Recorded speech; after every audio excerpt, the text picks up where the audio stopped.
Match 4 of the Asia Cup 2025. And what a match we had yesterday between Pakistan versus Oman at the Dubai International Cricket Stadium. Well, we expected it to be a one-sided affair, and that is how it absolutely turned out to be. Pakistan dominated Oman quite comfortably. So Pakistan won the toss. They decided to bat first on a Dubai surface, probably experimenting themselves before the big game against India, which is going to be taking place tomorrow.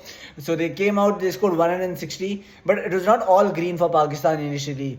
Saim Ayub was out for a duck, or his first ball he faced. He got LBW, and that shook, I'm sure, some nerves in the record of Pakistan. They were 3 for 1 in the very first over against Oman, and of course the ball did keep a bit low, but it was fantastic bowling by Oman in the first 2-3 overs to restrict Pakistan from scoring quite freely in the power play.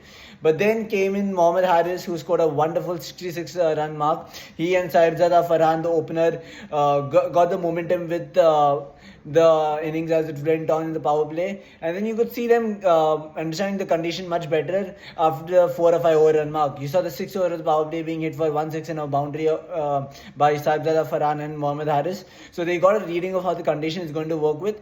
We all thought around the midway mark, where Pakistan were around 87 for 2 in around 10 overs. We thought with the batting they possessed a very good depth in their lineup. 180, 190 was surely on the cards. But somewhere in the middle, Oman again clawed their way back. Their fielding was superb, to be honest with you, except a drop catch earlier in the innings. Apart from that, Oman has been absolutely fantastic on the field. The energy they brought, especially while fielding, ground fielding, the catches which they took, and they had a lot of passion. You could see every wicket they took, you could see the scream in Oman's chest.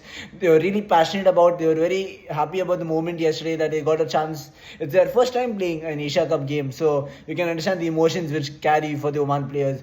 And it was wonderful to see how they portray themselves yesterday on the field. But alas, it wasn't enough for them to win a game against Pakistan. Of course, they were up against a very tough opposition yesterday in the form of Pakistan, who were the second best Asia team according to many sources which they talk about. And yeah, they batted well, 67.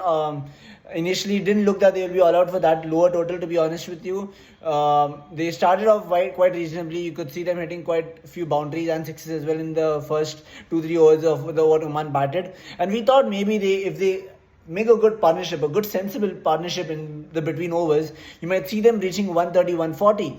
But they just collapsed. They were playing rash cricket shots. They were getting overwhelmed with the situation, I feel. And they were not in control of what they were supposed to do yesterday in the ground when they were coming into bat. So that proved to be too much of the inexperience coming to the fore of Oman. But saying that, it is their first time in Asia Cup. I'm sure when they come out against the UAE or the India later on in this tournament, they might be a much better side compared to what they are right now. They might show a good performance to just showcase that yes, we are there to fight, we are there to prove a point, and maybe we can just hope from them that they do that in the next 2 matches which we are yet to see in this DP World Asia Cup. But yeah, the standout performance for me in the bowling department of both the teams from Oman has to be Amir Kaleem. He got a 3-wicket fall, beautiful bowling stump to stump. He was bowling quick. Oman bowlers were bowling, even the spinners were bowling quite quick, around 100 kilometers per hour and 90 kilometers per hour on a continuous basis. Very different to what we spoke about Hong Kong a few days back. So that was an interesting four from Oman. And from Pakistan, if you got to see, it has to be the spin trio. It has to be Saim Ayub, Mohammad Nawaz, Abrar Ahmed and Sufyan Mukim. They all chip in with 2 wickets apiece and 1 wicket apiece for a few of them. Shaheen Afridi also managed to get a solitary wicket in yesterday's match. So all in all, quite a good performance from both the sides. Pakistan obviously outplayed Oman yesterday, and they are also well tuned up, as India are well tuned up for the mega clash on Sunday. I'm sure it's going to be a blockbuster tomorrow. It's India versus Pakistan, the great Sunday 14th. Let's see how the match pans out, and yeah, let's hope for the best. Thank you.